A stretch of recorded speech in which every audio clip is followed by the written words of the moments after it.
You are listening to the sounds of the Right On Network.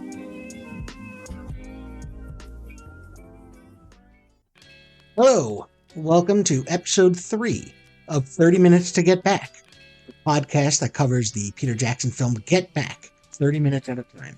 My name is Chris. As always, I am here with AJ, and AJ, we have a lot to unpack in this one. How are you doing tonight? I'm doing quite well. Thank you for asking, Chris. And let's talk about some Beatles, because this is 30 Minutes to Get Back. And in this segment, Get Back is actually like put out there. We're going to talk about it. Yeah, this is a juicy half hour, I think. Yes. So let's dive right in.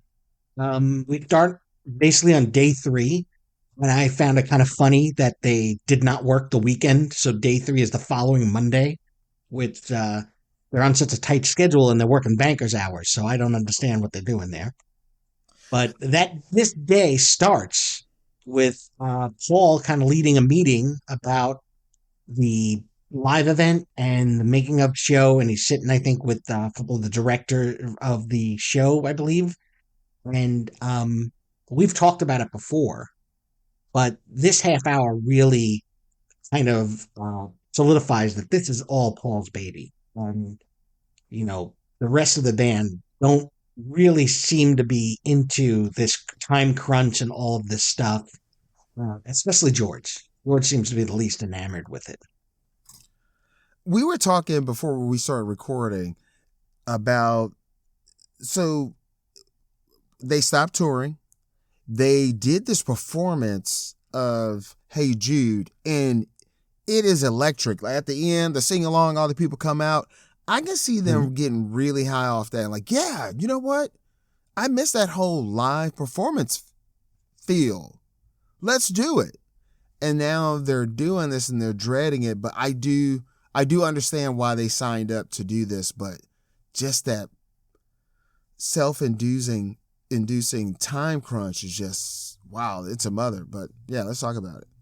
Yeah, the reality seems to be setting in that this is going to be a daunting task, and not everybody is ready for the amount of work that's required to pull this off.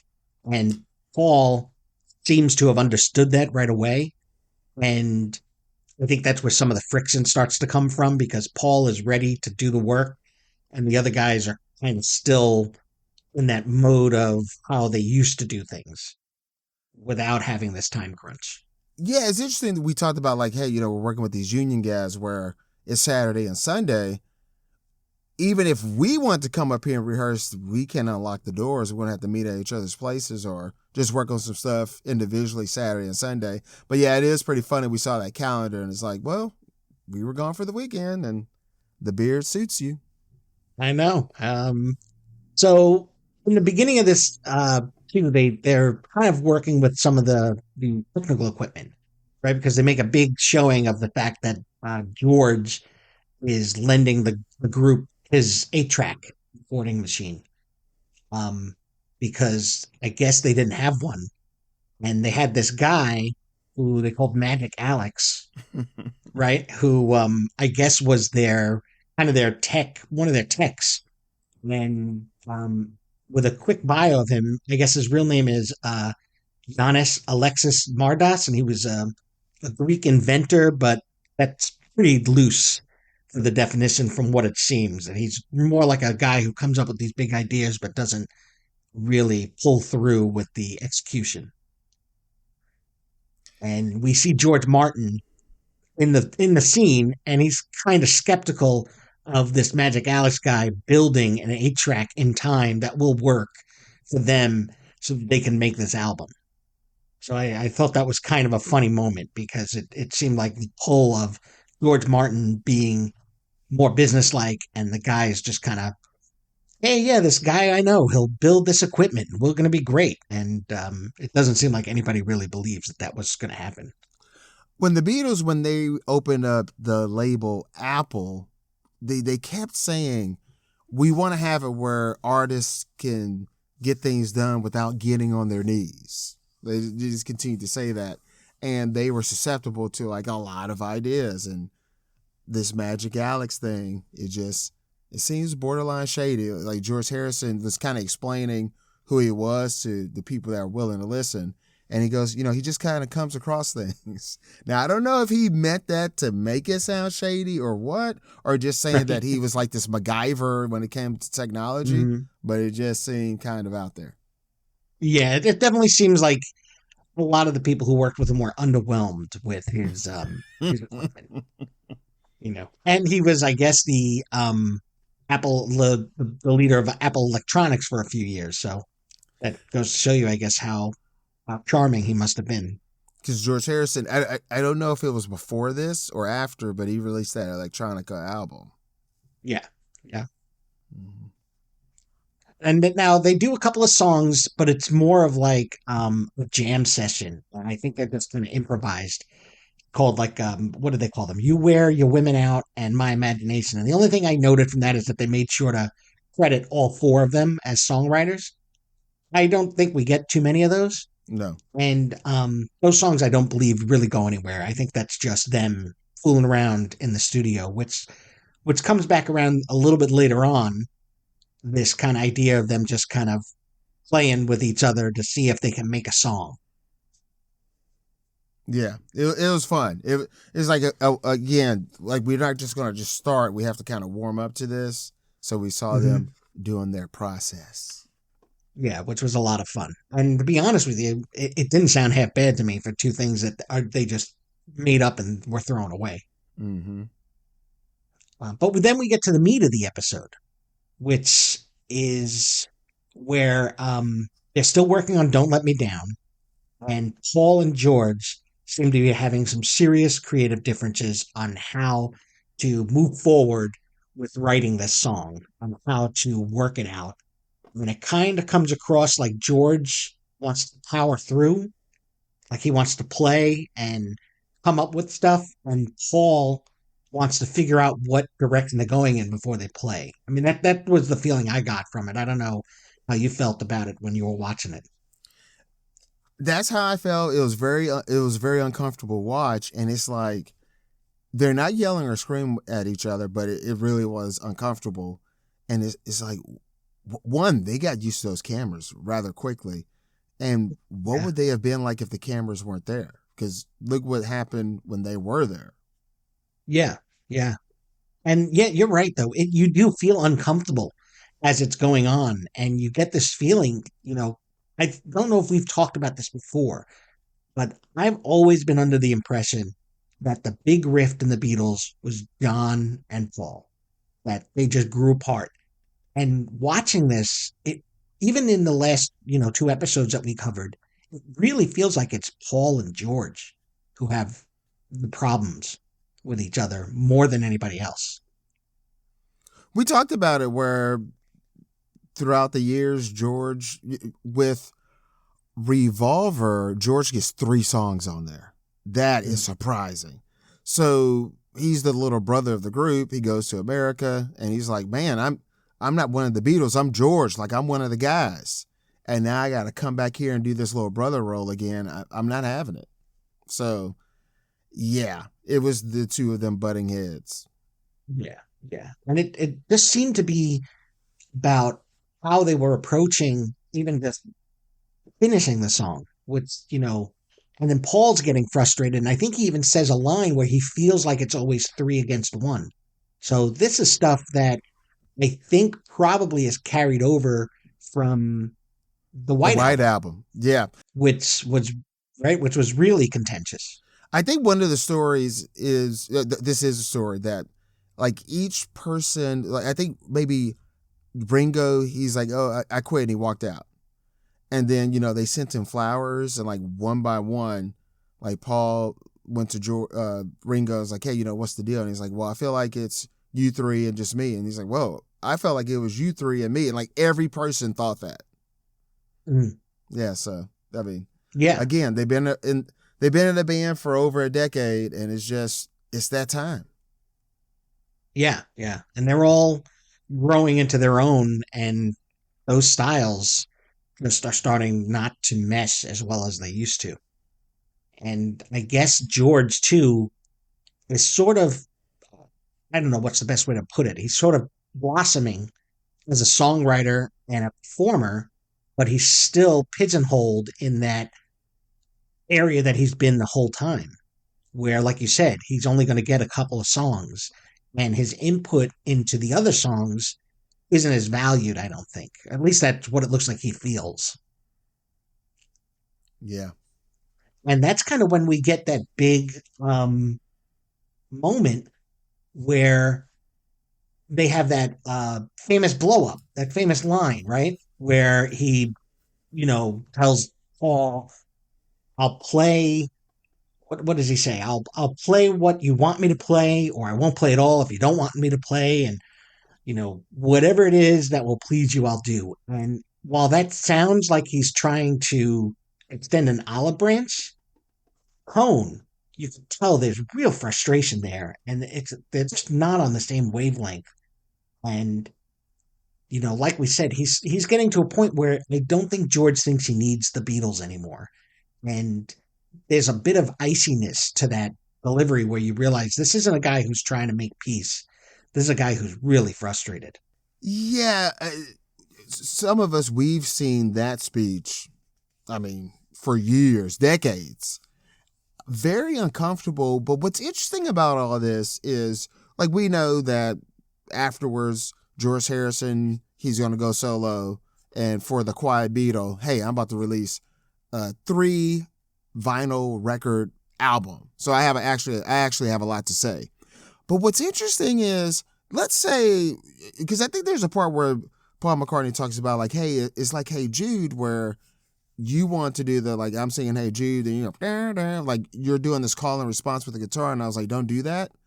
But for someone that ends up being as prolific as George Harrison is, he seemed pretty content with, hey, if you two want to be the guys, that's cool, but let me do my little things within your song.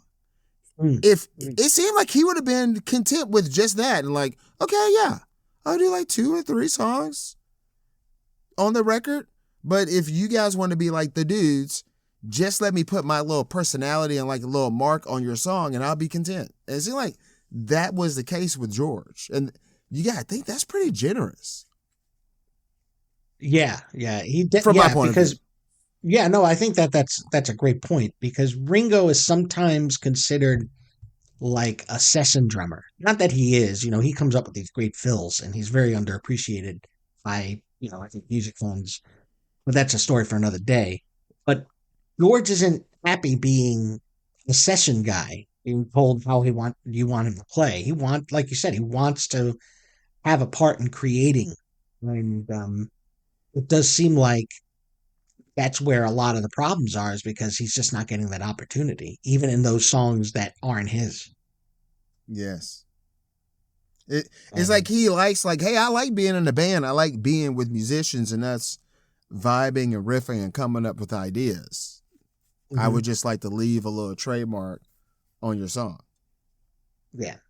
And as I'm watching it too, it's funny because Paul is coming up with these ideas, and he keeps saying that he doesn't want the song to sound corny. And I'll be honest, listening to it, I felt like his ideas were kind of corny. Yeah. He really right? He was doing kind of like that double vocal where John would sing a part, and it was that call and answer, right, in the lyrics. No, but I love that. Did you? They didn't do it in the end, but I loved it. It was syrupy. It was corny. Another thing, too, is I always imagined Don't Let Me Down as something that's soulful. But now when you see George Harrison working it out, he was being psychedelic with his feels or whatever it was that he was doing, the proper term for it. Mm-hmm. And now I'm hearing the psychedelic nature of what he was adding to that song, where I interpreted it as being soulful, and it was more kind of psychedelic. Yeah, that song, it does. Yeah, it's got a lot of that in there. It really does have all their flavors in that song. It's interesting because when Paul McCartney is trying to sort it out with George is just kind of playing the music, like just playing his guitar while it's almost like he's coping. It's like a child where it's like, okay, I'm kind of angry, I'm kind of this, so if I kind of just kind of sing to myself, maybe I can calm myself down. Or I don't want to fight back with this guy, so let me just play this guitar. Maybe he'll move away from me. It was And it's interesting tense. to watch everybody else kind of playing referee.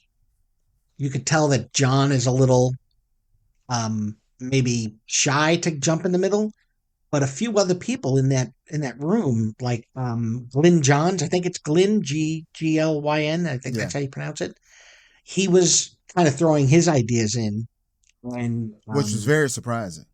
which was surprising. But it turns out he's a pretty accomplished music producer, and he's worked Mm-hmm. with everybody in the '60s. Mm-hmm. I couldn't. It would take us more than a half hour just to list all the bands he's worked with. So he was definitely somebody that they liked having in the room, and they liked hearing his voice and his opinion on things. I think he worked as the chief recording engineer for the Get Back sessions, and he's one of the critics of the way that the album comes out under Paul Spector's production. But it does seem like these other people who they have in the room are trying to figure out how to get them back to playing again and get them out of this kind of tension and this struggle that they're having. Yeah, in that Beatles anthology where I had like the transcript, Glenn Johns, his name's all over it, as well as Mal Evans and others. Now they end this day, or at least on in the film, they start doing Two of Us, which kind of feels like they get back to normal. It's like they have to shelve Don't Let Me Down because that's just not working, and they start working on Two of Us, and everybody starts to seem to be getting back into the groove. Yeah, yeah. I like Two of Us. Two of Us, great song. I love the song too because they're singing together, and this it's weird because it's like they're harmonizing, but they're also you can hear the separate parts very distinctly, so it sounds like two people singing together, even though they're also making these beautiful harmonies and melodies. Yeah, that's what's cool about John Lennon and Paul McCartney. They're from the same neighborhood. They both had like tragic things happen to their mothers at a young age. And like, hey, I'm going to talk about Penny Lane. I'm talking about Strawberry Fields. That's something in the part of town that we grew up in, but just the way that we come at it, totally different styles. So I like what you're saying here.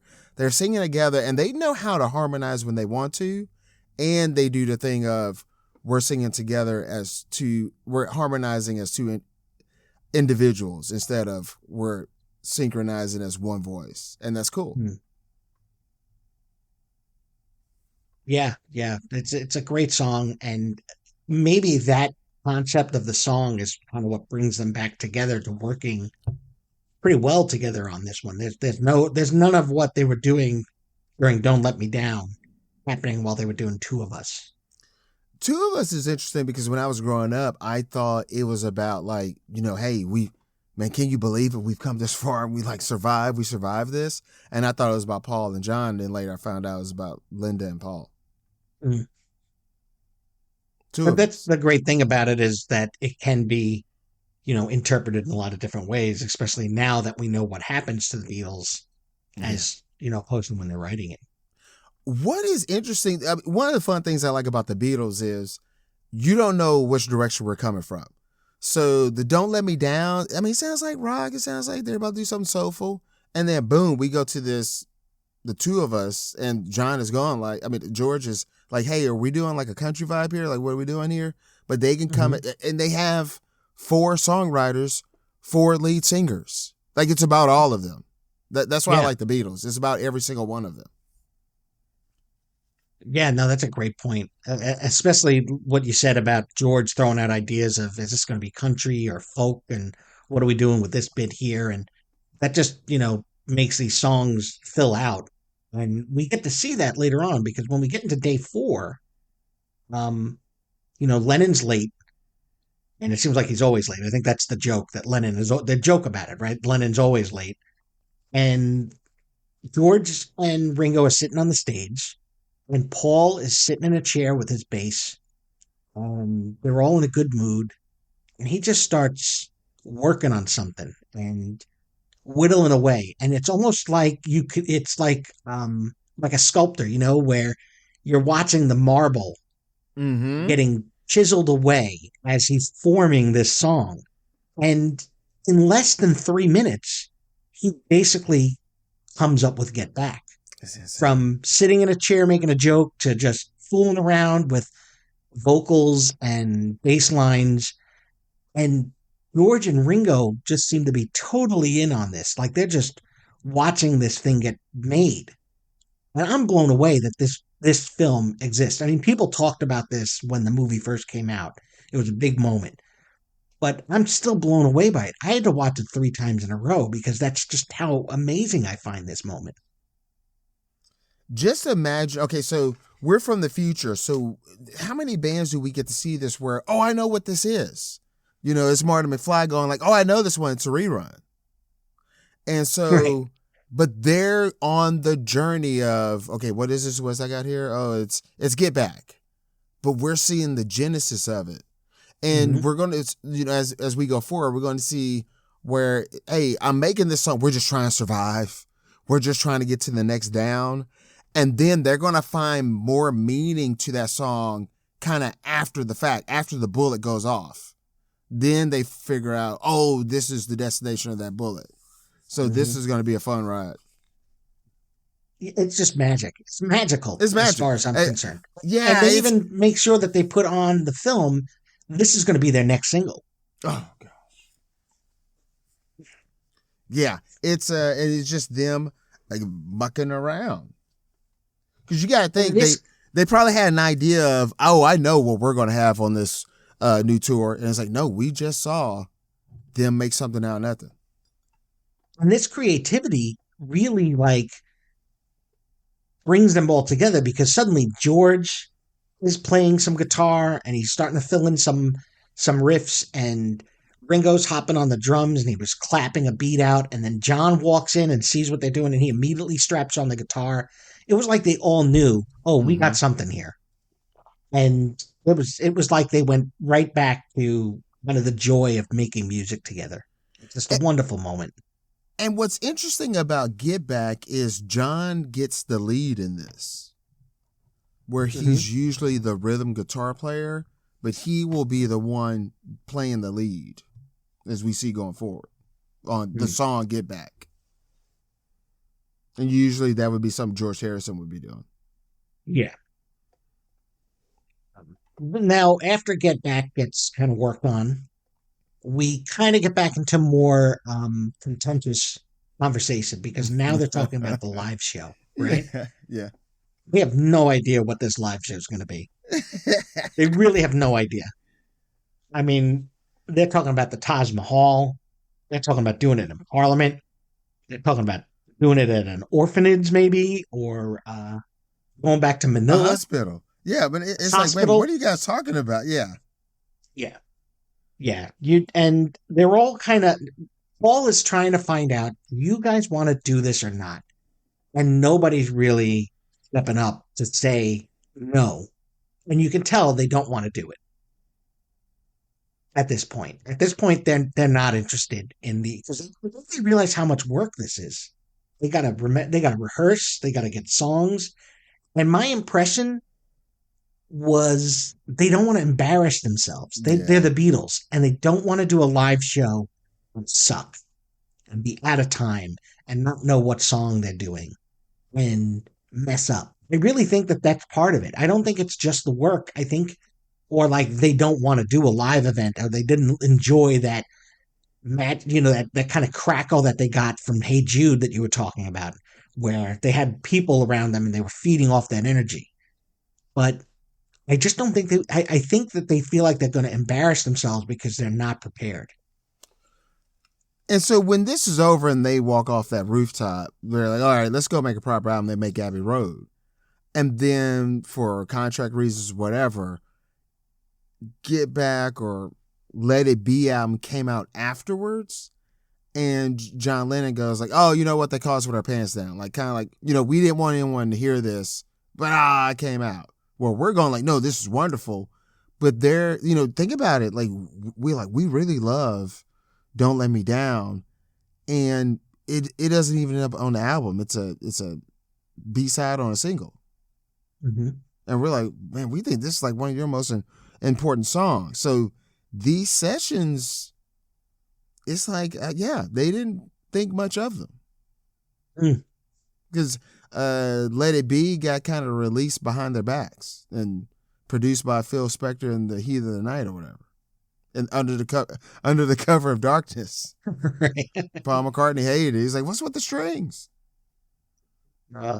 Yeah, so. Yeah.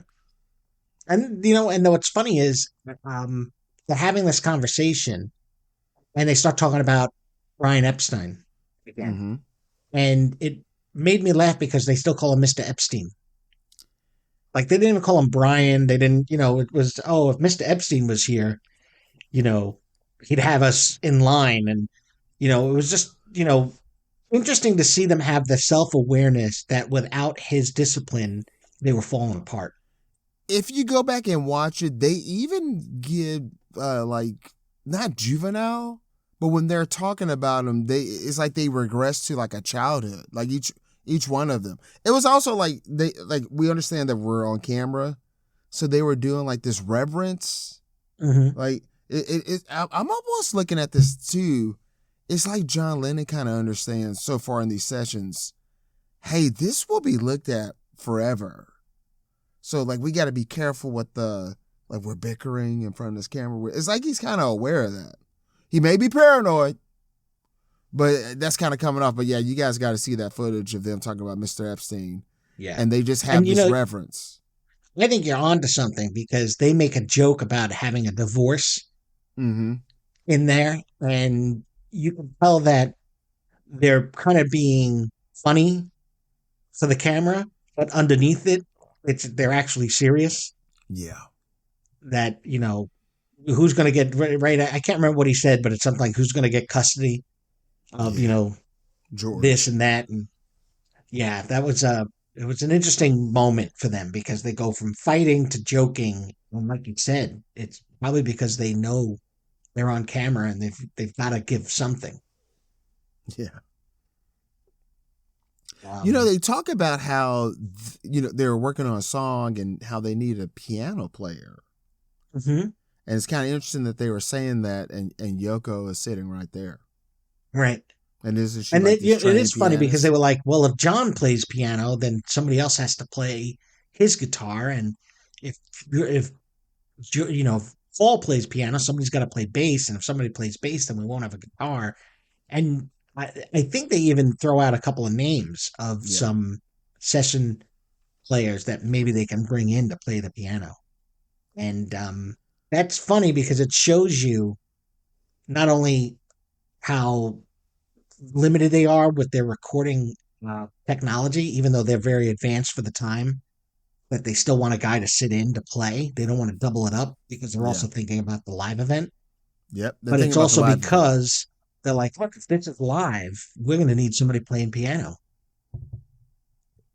We can't just keep, you know, switching on and off because then somebody else has to play my instrument. Then you got to play his instrument, and we're going to be one man short. This would have been very what they end up doing it, but like, let's say they were in a TV studio like when they did David Frost, David Frost, or when they did Hey Jude. That would have been an interesting TV special. Like seeing Paul going from the bass to the piano, seeing John go from guitar to bass, guitar to piano. That would have been fun to watch. I like when bands do that. So that would have been an interesting watch for me. And they were famous for like playing different instruments and horsing around like that. So, you know, that would have been a very interesting thing to watch. But where were you at when you're watching this? I mean, did you feel like these guys are ready to do this, or did you feel like these guys are ready to break up, or did you think they were somewhere in the middle? I always thought they were ready to break up because I knew the story behind it. I was just, the first time I ever watched this, I was just amazed by, like, are you guys going to get started? You know, like, I don't know if you've ever seen Harry Potter, but Ron and Harry, they're never studying. It's like, are you guys ever going to, like, get good? So that's what this looked like. I'm like, because in the end, I know that they do pull it off, kind of. But it's like, are you guys going to get this thing going? So I don't know how, but it's going to turn around. We'll see it turn around and things just start clicking. But it just lets you know They know how to make music. They know how to make music together. So all they need is a couple of sparks and it's over. So just imagine, like, again, it's always dismissed like Let It Be, like, oh, Let It Be, that was the one. But I'm like, I'll listen to Two of Us any day of the week than some songs you might suggest to me. I'll listen to Don't Let Me Down any day of the week than some song you suggest to me. And I'll listen to Old Brown Shoe and For Your Blue any day of the week than some hit song you say to me. So for them to go like, oh, we just kind of vomited this out. Wow. Wonderful. Yes, it's magic. Great. But also I'm biased towards like guitar, bass, drums, multiple singers harmonizing. Come on. Yeah, it's great. That's great. Final all thoughts? right. Yeah, final thoughts about this? I just think that this really it's such a dichotomy of this half hour of the band being on edge, being frayed, and also still being able to make magic and work together. It's crazy to see juxtaposition of them fighting and them making these songs together, all in the span of a day and a half, where you think 1 minute they're all going to walk out on each other, and then the next minute they're all best friends again, which is probably real life, is what it's like when, they're friends, but they're bandmates. It's almost like a marriage. Definitely when Paul was like, hey, you know the lines? John goes, I got it right here. It seemed like a marriage. We're watching men at work as well. Like, they're at work. Yeah. Yeah. How can they well, reach as us? always, I guess, we can, people can reach out to us with comments or questions or corrections or, one sheet plan recipes or anything like that at 30getback@gmail.com. We'd love to hear from you if you have anything to add to this discussion. And get back where you belong. Get back.